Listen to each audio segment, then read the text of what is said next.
Good morning students. आज हमारा जो टॉपिक है वो है temperature measurement using Wheatstone bridge. हम टेम्परेचर का रिलेशन व्हीटस्टोन ब्रिज के साथ कैसे मेजरमेंट कर सकते हैं, तो इसके लिए सबसे पहले आपको इसका एक सर्किट डायग्राम समझना होगा। सर्किट डायग्राम यहाँ पर बनाया हुआ है। हमने कल की तरह ही एक सेम व्हीटस्टोन ब्रिज लिया है। व्हीटस्टोन ब्रिज के अंदर यहाँ पर पी क्यू आर जो कि 3 रेजिस्टेंस लिए हैं। कल यहाँ पर हमने डी और सी के बीच में एक रेजिस्टेंस एस दिखाया था, लेकिन आज हमने यहाँ पर एक रेजिस्टेंस ना दिखाकर एक वायर ली है जिसकी लेंथ हमने यहाँ पर 50 सेंटीमीटर के बराबर मानी है। जो यहाँ पर ये वायर है ये एक रेजिस्टेंस वायर है।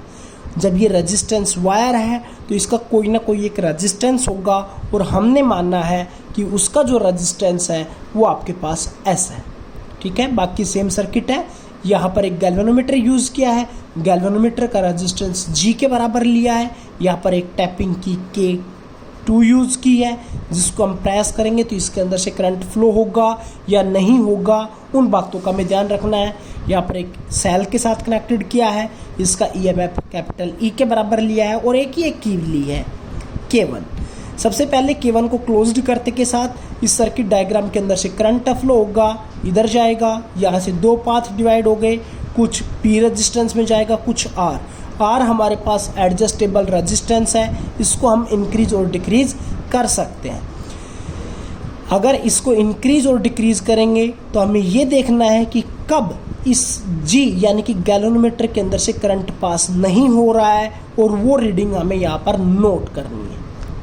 ठीक है, तो सबसे पहले हमने जो वायर S ली थी जिसकी लेंथ 50 सेंटीमीटर ली है, वो हमने एक प्लेटिनम की वायर ले ली और उसको हमने 0 डिग्री सेल्सियस के ऊपर एडजस्ट करके देखा।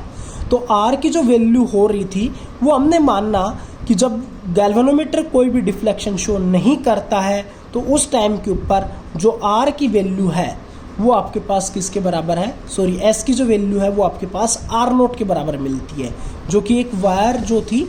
मान लेते हैं इसका जो रेजिस्टेंस, जब हमारे पास गैल्वेनोमीटर कोई भी डिफ्लेक्शन नहीं कर रहा था तो उस टाइम के ऊपर इसका रेजिस्टेंस क्या मिला, हमारे पास R0 के बराबर मिला।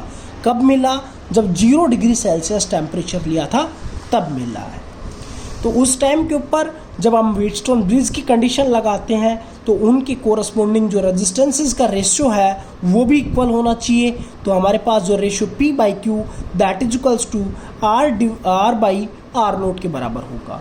यहाँ से हमने R0 की वैल्यू निकाल ली, तो R0 that is equals to, इसको इधर लेके जाओगे तो R into Q divided by P हो जाएगा। ठीक है, हमने इस रेजिस्टेंस वायर को जो कि हमारे पास S का काम कर रही थी उसको हमने 100 डिग्री सेल्सियस के ऊपर रखा है। Keep the platinum wire eight 100 degree Celsius, adjust the value of R। हमने जो उसके साइड के अंदर जो A और D पॉइंट के बीच में जो रेजिस्टेंस लिया था उसके रेजिस्टेंस को हमने एडजस्ट किया और वहाँ पर एडजस्ट किया जहाँ पर गैल्वेनोमीटर कोई भी डिफ्लेक्शन नहीं दिखाता है। तो मान लेते हैं जो हमारे पास पहले R वैल्यू थी इस रेजिस्टेंस की वो हमारे पास एडजस्ट करते हैं, तब R डैश आ जाती है, R डैश आ जाती है, और इसका जो रेजिस्टेंस आ जाता है वो हमारे पास R100 यानी कि R100 आ जाता है।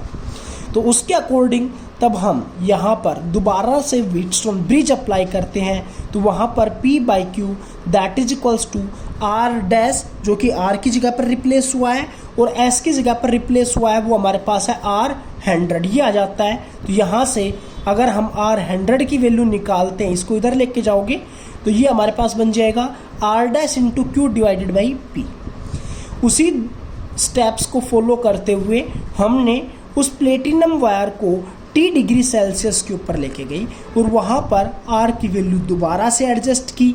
एडजस्ट करने के बाद फिर दोबारा से गैल्वेनोमीटर कोई डिफ्लेक्शन नहीं दिखाता है, तो मानते हैं जो R की यहाँ की जो वैल्यू आई थी अब T डिग्री सेल्सियस के ऊपर वो हमारे पास R डबल है, और यहाँ पर जो इस S की जो रेजिस्टेंस है वो हमारे पास RT आ जाता है। ठीक है, फिर दोबारा से जब उसमें कोई करंट फ्लो नहीं हो रहा है तो हम व्हीटस्टोन ब्रिज का दोबारा से फॉलो करते हैं तो हमारे पास बनता है P by Q that is equals to R double dash divided by RT। RT की वैल्यू निकाली जाती है तो R double dash into Q divided by P बन जाती है।